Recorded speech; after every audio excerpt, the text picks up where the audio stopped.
Assalamualaikum everyone, welcome back to another video and welcome back to the channel English with the Topper। और इस video में हम discuss करने जा रहे हैं टेक्सचुअल एनालिसिस। देखिए, जब भी हम रिसर्च करते हैं तो रिसर्च के अंदर हम पहले डेटा कलेक्ट करते हैं। डेटा कलेक्ट करने के बाद उस डेटा की एनालिसिस करते हैं। डेटा की एनालिसिस इसलिए करते हैं ताकि हम उस डेटा के अंदर से फाइंडिंग्स, थीम्स, पैटर्न्स जो हमें चाहिए है वो एक्सट्रैक्ट कर सकें। तो टेक्सचुअल एनालिसिस भी एक डेटा एनालिसिस की टाइप है जिसके ज़रिए हम डेटा को एनालाइज करते हैं ताकि उसके अंदर से हम फाइंडिंग्स, पैटर्न्स, थीम्स को फाइंड कर सकें। तो सबसे पहले ओवरव्यू है कि इस प्रेजेंटेशन में, इस वीडियो में किन चीज़ों के बारे में बात होगी और फिर इसके ऑब्जेक्टिव्स हैं कि समझ आ जाए ये सारी चीज़ें। और फिर अब बात करते हैं अबाउट, यहाँ से हमारी असल वाली प्रेजेंटेशन शुरू होती है कि what is textual analysis. Okay, so textual analysis is the systematic study of texts to uncover meaning, theme and pattern। हम लोग क्या करते हैं, डेटा को कलेक्ट करते हैं तो वो डेटा हमारे पास in the form of text या किसी भी फॉर्म में डेटा आ जाता है। तो हम उस डेटा को एनालाइज करते हैं ताकि हम उसके अंदर से मीनिंग्स को अनकवर कर सकें, मीनिंग्स को फाइंड कर सकें, हम अपने रिसर्च का जो क्वेश्चन है उसके आंसर को फाइंड कर सकें, उस डेटा के अंदर के थीम्स को फाइंड कर सकें और पैटर्न्स को फाइंड कर सकें। It involves decoding and interpreting language to understand the underlying message and intentions। इसके अंदर हम क्या करते हैं, लैंग्वेज को डीकोड करते हैं। हमारे रिस्पोंडेंट ने, हमारे इन्फॉर्मेंट ने, जिससे हमने इंटरव्यू लिया है, जिससे हमने डेटा कलेक्ट किया है, वो क्या करता है, हमें लैंग्वेज के थ्रू कोई ना कोई मैसेज देता है। तो हम उस मैसेज को डीकोड करते हैं, लैंग्वेज के अंदर से उस मैसेज को निकालते हैं और फिर लैंग्वेज को इंटरप्रेट करते हैं, लैंग्वेज को समझते हैं ताकि हम उसके अंदर से अंडरलाइंग मीनिंग्स, मैसेजेस और इंटेंशंस को फाइंड कर सकें। Text can include written documents, transcribed conversations, speeches, online content and more. तो टेक्सचुअल एनालिसिस में सिर्फ टेक्स्ट या फिर सिर्फ रिटन चीज़ें नहीं होती है, बल्कि इसमें डॉक्यूमेंट्स भी हो सकते हैं, ट्रांसक्राइब्ड कन्वर्सेशंस भी हो सकते हैं, स्पीचेस, ऑनलाइन कंटेंट और बहुत सारी चीज़ें भी टेक्सचुअल एनालिसिस के अंदर आ सकती हैं। तो टेक्सचुअल एनालिसिस के नाम से हमने सिर्फ टेक्सचुअल एनालिसिस को सिर्फ टेक्स्ट के लिए ही लिमिट नहीं करना है, बल्कि इसके अंदर और भी बहुत सारी चीज़ें आती हैं। Why textual analysis matters? Textual analysis allows us to delve beyond the surface level and gain deeper insights into the content। Textual analysis क्यों इंपॉर्टेंट है, रिसर्च के टाइम टेक्सचुअल एनालिसिस क्यों मैटर करती है? क्योंकि हम टेक्सचुअल एनालिसिस के ज़रिए क्या करते हैं, लैंग्वेज का जो हमें दिखने वाली मीनिंग है, लैंग्वेज के अंदर जो एक सुपरफिशियल मीनिंग होती है, उससे आगे भी बढ़ के, उससे बियॉन्ड जाके हम क्या करें, लैंग्वेज के अंदर जो डीपर इंसाइट्स हैं, जो डीपर मीनिंग्स हैं, उनको भी फाइंड कर सके। जब भी कोई हमें कंटेंट देता है, जब भी कोई हमें डेटा देता है, तो उसमें जो है ना एक सुपरफिशियल मीनिंग होती है जो कि वो लैंग्वेज के ज़रिए हमें ईजिली समझ आ जाती है। लेकिन कुछ उसके अंदर हिडन मीनिंग्स होती हैं, अंडरलाइंग मीनिंग्स होती है, और वो जो है ना इम्प्लाई करना चाहते हैं कुछ लोग अपनी डेटा, अपनी कन्वर्सेशन के ज़रिए। तो हम इस इम्प्लाइड मीनिंग को, डीपर मीनिंग को, उसके अंदर अंडरलाइंग मीनिंग को, छुपी हुई मीनिंग्स और कंटेंट्स को फाइंड करने के लिए टेक्सचुअल एनालिसिस करते हैं। It helps researchers, businesses and individuals make informed decisions based on the information extracted from text। Information extracted from text। तो टेक्स्ट के अंदर से हमें जो इन्फॉर्मेशन मिलता है उसके ज़रिए इसके ज़रिए हमें हेल्प होता है, चाहे हम रिसर्चर्स हों, बिज़नेस कर रहे हों, या फिर वैसे ही इंडिविजुअल रिसर्चर्स हों। तो बिज़नेस वाले भी टेक्सचुअल एनालिसिस के ज़रिए अपने प्रोडक्ट्स की मार्केटिंग, अपने बिज़नेस की डेवलपमेंट के लिए करते हैं। रिसर्चर्स जो होते हैं वो सॉल्यूशंस को फाइंड करने के लिए करते हैं, और इसी तरह इंडिविजुअल्स भी रिसर्च कर सकते हैं किसी प्रॉब्लम को सॉल्व करने के लिए। तो बिज़नेस रिसर्च में, एकेडमिक रिसर्च में, हर तरह की रिसर्च में टेक्सचुअल एनालिसिस इंपॉर्टेंट है। In literary studies, textual analysis unveils symbolism, motifs and authorial intent, enriching our appreciation of literature। देखिए, जब हम लिटरेरी स्टडीज़ करते हैं ना, किसी भी लिटरेचर को स्टडी कर रहे हैं, किसी भी कंटेंट को, किसी भी लिटरेरी या एकेडमिक स्टडीज़ में हम लोग जब टेक्सचुअल एनालिसिस करते हैं तो ये क्या करता है, सिम्बलिज्म, मोटिव्स और ऑथोरियल इंटेंट, इनरिचिंग, ये सारी चीज़ें हमें ना पता लगती हैं टेक्सचुअल एनालिसिस के ज़रिए। सपोज़ आप कोई पोएम पढ़ रहे हैं, ठीक है, चाहे वो एक, चलो 6-7 लाइन्स की ही क्यों ना हो, 7 लाइन्स की पोएम है, आप वो पोएम रीड करते हैं, रीड करने के बाद आप उस पोएम के अंदर से क्या करते हैं, आप देखते हैं कि ये इस चीज़ को सिम्बलाइज कर रहा है, इस बात में राइटर ने या पोइट ने इस थीम को जाहिर करने की कोशिश की है, पोइट ने ये वर्ड्स इस्तेमाल किए हैं, इन वर्ड्स से हमें इस तरह का मैसेज मिलता है। तो ये सारी चीज़ें जो हम करते हैं ना, इंटरप्रेट करते हैं, ये सारी टेक्सचुअल एनालिसिस है, ठीक है। हम उस टेक्स्ट को क्या करते हैं, एनालाइज करते हैं। जिस तरह हम क्रिटिकल एनालिसिस में थीम्स वगैरह फाइंड करते हैं ना, that also is a textual analysis, ठीक है। अब बात करते हैं अबाउट कंटेंट एनालिसिस। अब टेक्सचुअल एनालिसिस के अंदर ये सारी चीज़ें इंक्लूडेड हैं, ठीक है। कंटेंट एनालिसिस भी हो सकती है टेक्सचुअल एनालिसिस के अंदर। कंटेंट एनालिसिस से मुराद है systematic categorisation and examination of text content to identify themes and patterns. Content analysis के नाम से हमें पता लगता है कि कंटेंट, किसी भी कंटेंट को, ठीक है, किसी भी जो कोई भी हमारे पास जो रिटन चीज़ है, चाहे वो कोई पोएम है, कोई पैराग्राफ है, कोई नावल है, कोई स्टोरी है, कोई शॉर्ट स्टोरी है, इस तरह के कंटेंट के अंदर से जब हम क्या करते हैं, थीम्स और पैटर्न्स फाइंड करते हैं, सैम्पल्स, थीम्स, मोटिव्स और उनकी इंटेंडेड मीनिंग को फाइंड करते हैं, तो हम उसको कहते हैं कंटेंट एनालिसिस, ठीक हो गया। Then comes discourse analysis. जब हम डिस्कोर्स एनालिसिस की बात करते हैं ना, तो डिस्कोर्स एनालिसिस में ये हम करते हैं कि लैंग्वेज किस तरह से पावर प्रैक्टिस करती है। हम इस बात को देखते हैं कि कोई भी बंदा, कोई भी स्पीकर, कोई भी स्टूडेंट, कोई भी टीचर, कोई भी इंडिविजुअल लैंग्वेज के ज़रिए किस तरह से पावर को एक्सरसाइज करता है। इस चीज़ को हम देखते हैं डिस्कोर्स एनालिसिस में। Discourse analysis studies how language constructs and reflect social reality and power dynamics. Social reality या फिर पावर को कैसे हम इम्प्लीमेंट करते हैं, कैसे प्रैक्टिस करते हैं, यह हमें डिस्कोर्स एनालिसिस के ज़रिए पता लगती है। तो सपोज़ हम कोई पढ़ रहे हैं, पढ़ नहीं बल्कि हम एक देख रहे हैं किसी पॉलिटिकल लीडर की स्पीच, ठीक है। तो पॉलिटिकल लीडर की स्पीच में हम ऐसे वर्ड्स फाइंड करते हैं, ऐसे सेंटेंसेस फाइंड करते हैं, ऐसे एक्सप्रेशंस, ऐसे जो है ना वर्ड्स और फ्रेजेस फाइंड करते हैं जिनके ज़रिए वो खुद को पावरफुल शो कर रहा होता है, जिसके ज़रिए वो पावर प्रैक्टिस, पावर को एक्सरसाइज कर रहा होता है।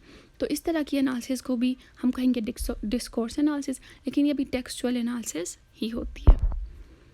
फिर बात आती है about the qualitative textual analysis and the quantitative textual analysis.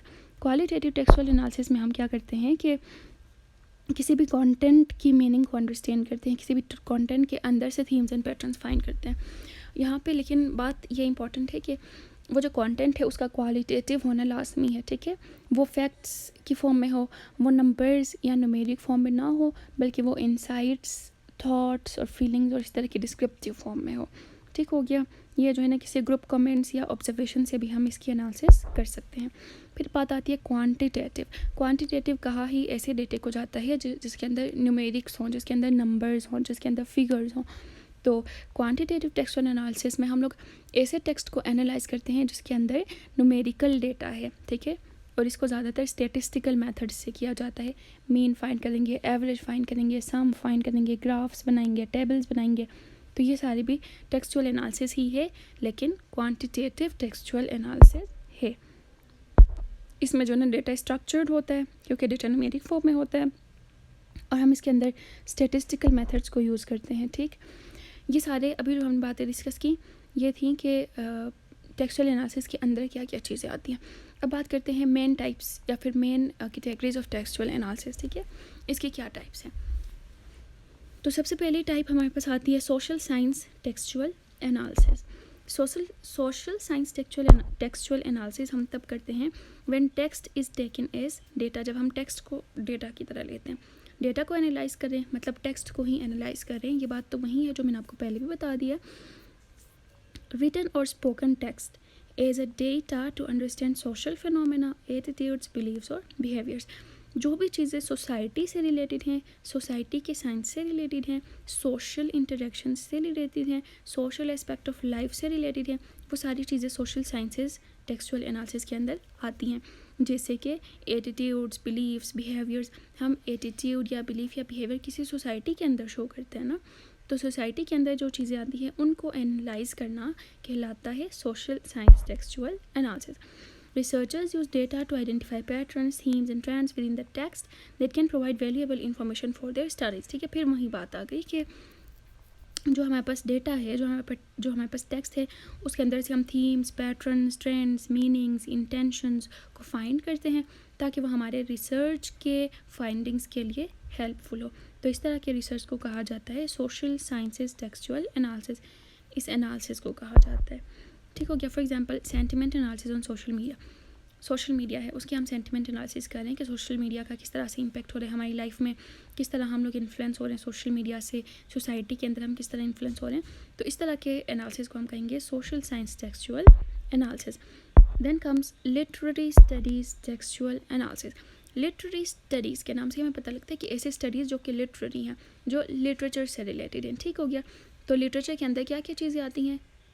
Themes, samples, motives, patterns, ठीक हो गया, similes, metaphors, figures of speech और इस तरह की बहुत सारी बातें। इन चीज़ों को जब हम फाइंड करने के लिए एनालिसिस करते हैं तो हम उसको कहेंगे textual analysis. In literature taking a text and applying critical theory to it is considered textual analysis. या तो हम स्टूडेंट्स, अगर आप लोग students of linguistics and literature हैं तो यह तो आप लोग हमेशा करते ही रहते होंगे कि जब भी हम पोएम पढ़ते हैं हम उसकी क्रिटिकल एनालिसिस करते हैं, हम उसके अंदर से थीम्स निकालते हैं, सैम्पल्स निकालते हैं, सिमिली क्या यूज़ हुई है, मेटाफर क्या यूज़ हुई है, इंजैममेंट कहाँ यूज़ हुई है, कहाँ पे राइटर ने, पोइट ने किस किस चीज़ को इंक्लूड किया है, थीम्स को इंटेंसिफाई करने के लिए उसके अंदर थीम्स क्या हैं, ये सारी चीज़ें जब हम करते हैं तो इसको कहते हैं लिटरेरी स्टडीज़ टेक्सचुअल एनालिसिस। हम लिटरेचर के टेक्स्ट को एनालाइज कर रहे होते हैं। ठीक हो गया।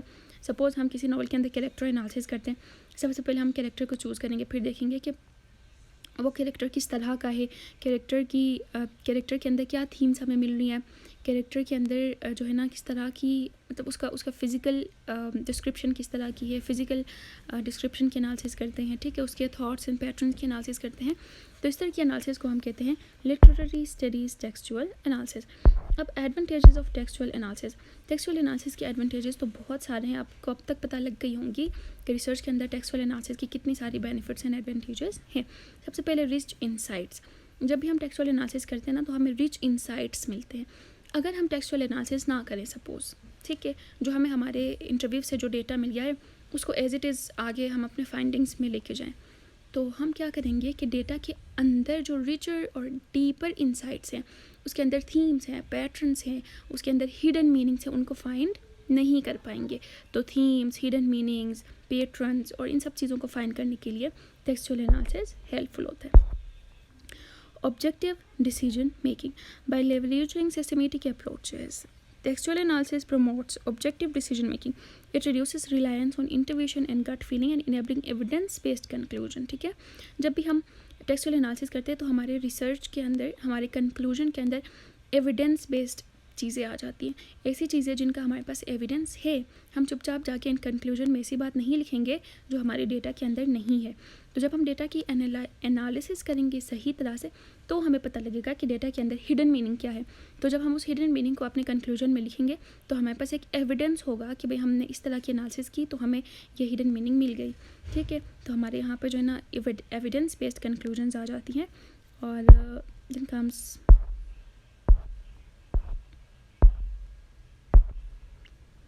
Enhanced understanding. ठीक है।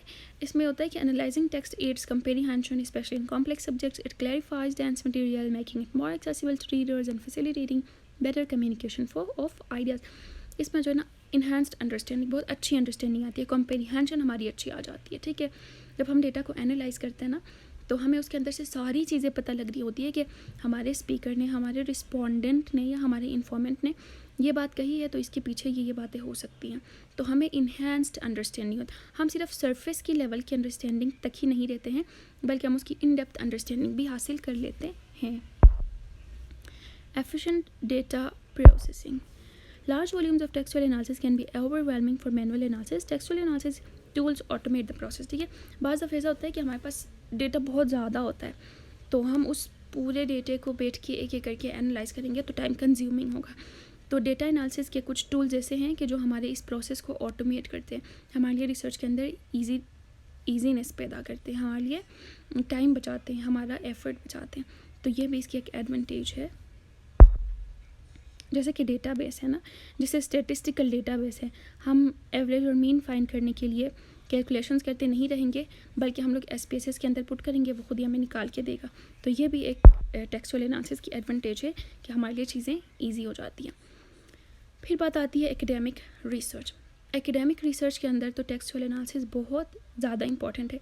अभी भी मैंने बात की कि जब भी हम कोई पोएम पढ़ते हैं, स्टोरी पढ़ते हैं, नॉवल पढ़ते हैं, तो हम एनालिसिस करते रहते हैं। तो हमारी एकेडमिक्स में, हमारी स्टडीज़ के अंदर टेक्सचुअल एनालिसिस की बहुत ज़्यादा इंपॉर्टेंस है।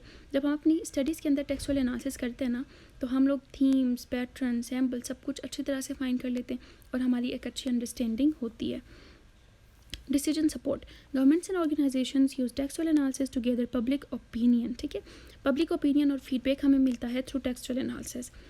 सपोज हमारा एक बिज़नेस है, ठीक है, ऑनलाइन बिज़नेस है, हम कोई चीज़ें सेल कर रहे होते हैं, तो हम वहाँ पे फीडबैक का ऑप्शन रख रहे हैं कि हमारे जो कस्टमर्स हैं वो हमें फीडबैक दें।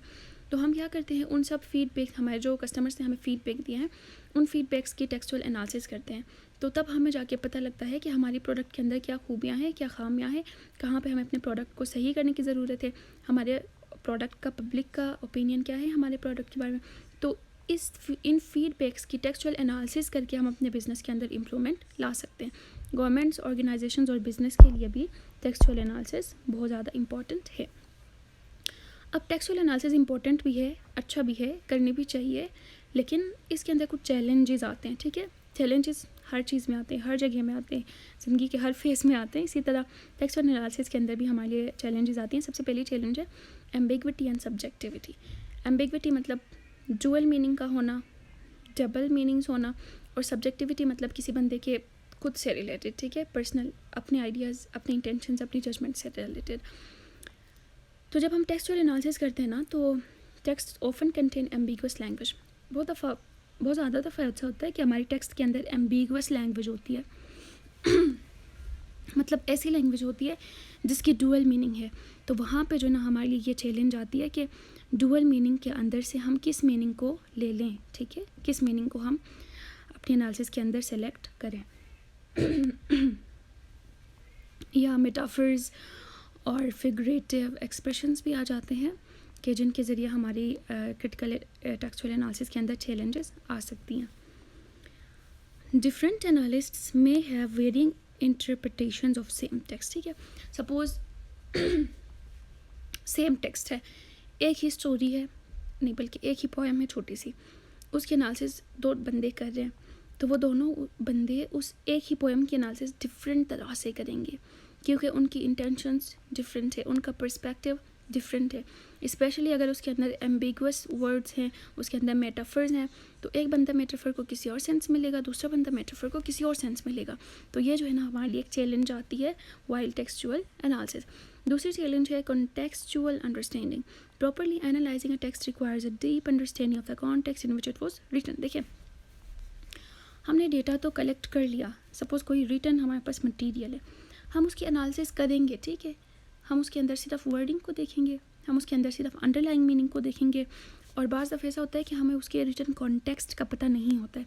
हमें ये पता नहीं होता है कि राइटर का मेंटल स्टेट क्या था जब वो उस पीस ऑफ राइटिंग को लिख रहा था, उस टाइम के पॉलिटिकल सिचुएशंस क्या थे जिनका इन्फ्लुएंस उस राइटिंग पे है, उस टाइम राइटर की ज़िंदगी में कौन कौन सी चैलेंजेस गुजर रही थी, कौन कौन सी मुश्किलात थी जिनका इफ़ेक्ट उसकी राइटिंग पे हो गया। ठीक है, तो इस तरह बहुत सारी चीज़ें किसी भी राइटिंग को इन्फ्लुएंस कर रहे होते हैं।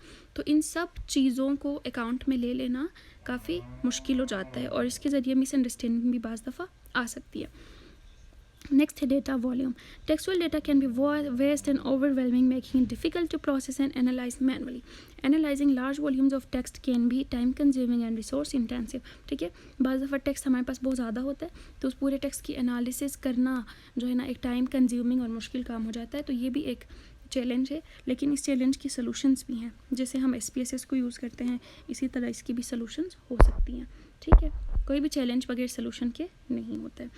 Then comes data pre-processing. Before analysis can occur, textual data often requires pre-processing to remove noise, punctuation, stop words, and other irrelevant information. This step is crucial to ensure the accuracy of the analysis. देखिए, जब भी हम data को analyse करने जाते हैं ना, तो उसके एनालिसिस से पहले हमें उसके अंदर से जो गैर ज़रूरी चीज़ें हैं उनको हटाना होता है, नॉइस, पंक्चुएशन, स्टॉप वर्ड्स, जैसे हम लोग बीच में बोलते हुए करते हैं ना, फिर ये हुआ फिर जो हम जो करते हैं ना, इन सब चीज़ों को हटा के हमने क्या करना है, टेक्स्ट को एक प्रोसेस से गुजारना है कि इस प्रोसेस के ज़रिए हम वहाँ से इररिलेवेंट चीज़ों को हटाएं। तो ये स्टेप जो है ना, ये भी हमारे लिए एक चैलेंज होता है कि ये बाज़ दफ़ा मुश्किल हो जाता है और बगैर इसके हमारी एनालिसिस सही नहीं हो सकती है। Language barrier, textual analysis becomes more challenging when dealing with content in multiple languages. Different language have unique structures, expressions and meanings, making cross-lingual analysis complex. Suppose Urdu और इंग्लिश को ले लें, ठीक है, दोनों लैंग्वेज का स्ट्रक्चर डिफरेंट है, दोनों लैंग्वेज में एक्सप्रेशंस और उनकी मीनिंग्स डिफरेंट होती हैं, ठीक है, हर लैंग्वेज के अंदर डिफरेंसेस आते हैं. तो जब हम टेक्सचुअल एनालिसिस करते हैं ना, सपोज़ हमने इंटरव्यू ले लिया है किसी से उर्दू में, लेकिन हम अपना रिसर्च के कंक्लूजन्स, फाइंडिंग्स, एनालिसिस वगैरह लिख रहे हैं इंग्लिश में. तो देखिए, जब हम उर्दू को इंग्लिश में ट्रांसलेट करने जाएंगे, जब हम क्रॉस लिंगुअल एनालिसिस करेंगे, तो हमारे लिए यहाँ पे चैलेंजेस फेस होंगी, क्योंकि बंदा जिस तरह से उर्दू में बात करता है, उर्दू में बंदा जब बात करते हुए जो हिडन मीनिंग्स देता है, जो अंडरलाइंग मीनिंग्स देता है, लाजमी नहीं है कि उन्हीं को हम डायरेक्टली इंग्लिश में भी ट्रांसलेट कर सकें, डायरेक्टली इंग्लिश में भी अप्लाई कर सके, क्योंकि हर लैंग्वेज के अंदर मीनिंग्स की, एक्सप्रेशंस की, उसकी स्ट्रक्चर्स वगैरह सारी चीज़ें डिफरेंट होती हैं. तो ये भी हमारे लिए एक चैलेंज होती है while doing the textual analysis. Sentiment and emotion analysis. Determining sentiment and emotion from text can be challenging. ठीक है, हम लोग डेटा को क्या करते हैं, ज़्यादातर लिख के ले आते हैं, ठीक है, लिख के ले आते हैं. तो वो जो रिटन टेक्स्ट है उसके अंदर से क्या हमें बोलने वाले के इमोशंस का पता चलेगा? Not easily. ठीक है, बंदा किस तरह के इमोशंस को फेस कर रहा था, उसका सेंटिमेंट क्या था, ये हमें नहीं पता लगता है. तो इसकी वजह से भी हमारे टेक्स्ट की एनालिसिस के अंदर थोड़ी सी मुश्किलात और थोड़ी सी गलतियाँ हो सकती हैं. ठीक है, bias and pre conceptions. Analyst must bring their own biasness and pre conception consciously और unconsciously which can influence the interpretation of the text and lead to biased results. ठीक है, सपोज मेरे पास डेटा है, मैं उस डेटा की analysis कर रही हूँ, तो कॉन्शियसली और अनकॉन्शियसली मेरी ज़ाती राय भी उसके अंदर शामिल हो जाती है, चाहे वो मैं जानबूझ के करूँ या मैं अनकॉन्शियसली करूँ. तो मेरी जो ज़ाती राय वहाँ पे शामिल हो रही है, ये भी एक चैलेंज है, क्योंकि हमने रिसर्च के अंदर अपनी ज़ाती राय को शामिल नहीं करना है. अब अगर हमने रिस्पोंडेंट से डेटा लिया ना, तो उसने जो बात हमें बताई है वहीं आगे हमने लेके जाना है. लेकिन एनालिसिस के दरमियान अनकॉन्शियसली भी थोड़ा थोड़ा ऐसा हो सकता है कि हमारी अपनी ज़ाती राय भी उसके अंदर शामिल हो जाए. तो ये भी एक जो है ना चैलेंज है. ठीक है, इवॉल्विंग लैंग्वेज एंड स्लैंग. कोई भी लैंग्वेज हमेशा इवॉल्व होती रहती है. ठीक है, जो इंग्लिश इस ज़माने में बोली जाती है, वो जो 100 साल पहले बोली जाती थी उस इंग्लिश के साथ सेम नहीं है. बहुत सारे स्लैंग्स नए आ गए हैं. तो जब हम एक टेक्स्ट को जो बहुत पहले लिखी गई है अभी एनालाइज करेंगे, तो हमारे लिए मुश्किल हो जाएगी, क्योंकि लैंग्वेज तो अभी इवॉल्व हो चुकी है, लैंग्वेज के अंदर तो चेंजिंग्स आ गई हैं. तो उसने जो लैंग्वेज यूज़ की है वो उस ज़माने की थी, लेकिन अभी हम एनालिसिस कर रहे हैं इस ज़माने की लैंग्वेज के मुताबिक. तो यहाँ पे भी जो है ना डिफरेंसेस और चैलेंजेस आती हैं. Dealing with unstructured data. Textual data is often structured lacking a specific format or organization. Extracting meaningful insights from unstructured data requires advanced level language processing techniques. ठीक है, जब डेटा अनस्ट्रक्चर्ड हो, ठीक है, proper structure में ना हो, proper एक ऑर्गेनाइज्ड तरह से ना हो, तो उसके अंदर से मीनिंग को एक्सट्रैक्ट करना बहुत मुश्किल हो जाती है. सपोज़ एक बंदे से हमने इंटरव्यू लिया, तो उसने हमें इस पैटर्न में बताया कि शुरू में इंट्रोडक्शन दी, फिर मेन बातें की, फिर कंक्लूजन हमें दी. यहाँ पे तो हमारे लिए ईजी हो जाएगा. एक बंदा ऐसा है जिसने हमें इस तरह का डेटा दिया कि उसने बीच में एक बात कंक्लूजन वाली बोल दी, बीच में एक बात इंट्रोडक्शन वाली बोल दी, आखिर में आके एक बात इंट्रोडक्शन वाली बोल दी. उसने किसी स्पेसिफिक पैटर्न को फॉलो नहीं किया है. तो इस तरह के डेटा में जहाँ पे कोई स्ट्रक्चर नहीं है, जहाँ पे कोई पैटर्न नहीं है, उसकी एनालिसिस करना हमारे लिए मुश्किल हो जाता है. तो इस तरह की डेटा की एनालिसिस के लिए हम लोग NLP टेक्निक्स यूज़ करते हैं, नेचुरल लैंग्वेज प्रोसेसिंग, जो कि थोड़ी सी मुश्किल हो जाते हैं और चैलेंजिंग हो जाते हैं. ठीक है, आइडेंटिफाइंग आयरनी एंड सटायर.